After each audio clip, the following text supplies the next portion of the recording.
a trade dispute, a political firestorm, and a high-stakes gamble that could permanently change the relationship between two of the world's closest allies. It all started with a single announcement, a move Donald Trump sold as a masterstroke to protect American industry. But what if it was a huge miscalculation? What if the country he targeted not only refused to flinch, but turned the attack into a strategic advantage? This isn't just a story about tariffs. It's a story about power, strategy, and a quiet, calculated response that has reportedly sent shockwaves through the White House. It's the story of how a 50% tariff on copper ignited a political crisis, and how Canada's bold, unexpected retaliation is striking back, hitting the US where it could hurt most. Donald Trump drew a line in the sand with one of America's closest allies. On July 8, 2025, during a cabinet meeting, he declared his plan: a staggering 50% tariff on imported copper, set to take effect on August 1st. He called it a necessary step to protect the United States, citing national security concerns under the controversial Section 232 of a U.S. trade law. This wasn't just a policy shift. It was political theater. It even came with threats that if Canada dared to retaliate, the U.S. might slap a 25% tariff on all remaining Canadian goods. But in Ottawa, the response wasn't panic. It wasn't a knee-jerk reaction. Instead, behind the scenes, a different strategy was unfolding. One that Trump and his advisors may not have seen coming, and one that could hand Canada the blueprint to outmaneuver him on the world stage. Number 1. The tariff and the tremors. To really get why this is such a big deal, you have to look at the justification.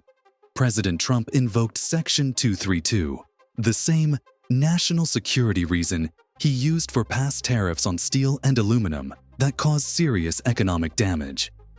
He framed copper as the most used material by the Department of Defense, trying to sell the tariff as a matter of national defense, not just economic protectionism. That legal argument has always been controversial, sparking court challenges and accusations of misuse. The announcement sent immediate tremors through industries on both sides of the border. In 2023, Canada's exports of copper and copper-based products were valued at about $9.3 billion, with over half of that, 52%, destined for the United States. For American manufacturers, who rely on imports for a huge chunk of their copper supply, the news was a body blow. The tariff was a classic Trump maneuver: loud, aggressive, and built to project strength. The administration's move was polarizing from the start. In the US, supporters praised it as a long-overdue defense of American jobs. But critics, especially in construction, automotive, and manufacturing, sounded the alarm. They warned of a tariff tax that would inevitably get passed on to US consumers, driving up the cost of everything from electrical wiring and plumbing to advanced electronics. Take housing, for example. The average new American home contains hundreds of pounds of copper. This tariff threatened to add thousands of dollars to the cost of building a house when affordability is already a massive issue. Economists warned that since U.S. copper mines and refineries take years to build, American manufacturers would have no choice but to keep buying imported copper, just at a much higher price. The U.S. Chamber of Commerce and other industry groups began to lobby furiously, arguing the policy would cause more self-harm than good, risking American jobs for a political statement. The Canadian Union Unifor immediately saw the threat as an act of economic aggression, pointing out there's no credible evidence that Canadian copper is a security risk to the United States. The stage was set for a dramatic confrontation. All eyes turned north, waiting to see how Canada would respond. Number 2. Canada's calculated countermove. As the world watched, the Canadian government, led by Prime Minister Justin Trudeau, refused to take the bait. There were no immediate fiery press conferences announcing tit-for-tat tariffs. No public bluster to match Trump's. Instead, The official response was deliberately measured. The Minister of Innovation, Science and Industry, François-Philippe Champagne, stated that his team was following the situation very closely, but was clear on Canada's ultimate position, saying, "We'll fight against it. Period." This initial quiet wasn't a sign of weakness. It was the start of a much more sophisticated and potentially far more damaging response. Behind the scenes, Canadian officials leaned into a long-standing national strategy: aggressive trade diversification. For years, Canadian policy experts have warned about the country's economic vulnerability from its over-reliance on the US market, which buys roughly 75% of Canadian exports. Trump's actions didn't create this strategy, but they gave it a powerful political push and a new sense of urgency. The government began to aggressively promote its existing network of 15 free trade agreements with 49 countries, including major economic blocs in Europe and Asia. The message to Canadian businesses was crystal clear: the time to look beyond the United States is now. This is a long game. It doesn't offer the instant political satisfaction of a retaliatory tariff, but its long-term implications for the United States are far more severe. By pushing its exporters to find new, stable markets, Canada is systematically reducing its economic dependence on its southern neighbor. The government's export diversification strategy, aiming to significantly increase overseas exports, was suddenly front and center. Officials began fast-tracking trade missions and offering new resources to help Canadian businesses connect with the 1.5 billion consumers in markets covered by its free trade agreements. This pivot was Canada's real retaliation. Not a punch, but a strategic repositioning designed to make the American market less critical to its economic future. Public sentiment in Canada seemed to solidify behind this approach. There was a sense of defiance and national unity, a frustration with being targeted, but also a resilient determination not to be bullied. The Canadian Labour Congress issued a statement arguing that appeasement does not work, and that a bully's only response to good faith efforts is nothing but escalation. This shift in global trade dynamics is complex, and it's happening faster than ever. If you want to stay informed on how these geopolitical chess moves affect the economy and your wallet, make sure you subscribe to the channel and hit the notification bell. Your support helps us keep bringing you in-depth analysis on the stories that really matter. Number 3. The backfire and the boiling point. This is where the plan seems to be backfiring on the White House. Donald Trump's tariff was likely meant to be a show of force, a way to bully a trading partner into submission and score a political win with his base. The expectation was probably a predictable, tit-for-tat response that could be managed and spun for more political leverage.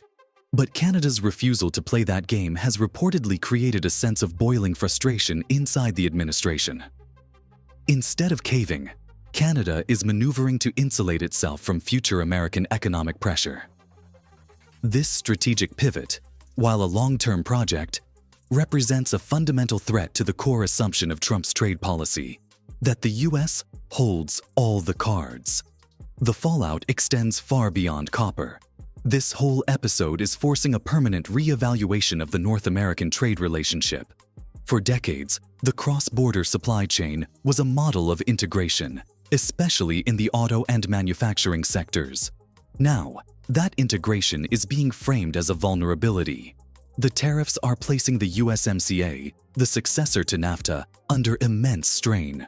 While the agreement itself isn't at immediate risk of collapse, using Section 232 tariffs on a key partner undermines the very spirit of the Free Trade Pact. It creates a climate of uncertainty that chills investment.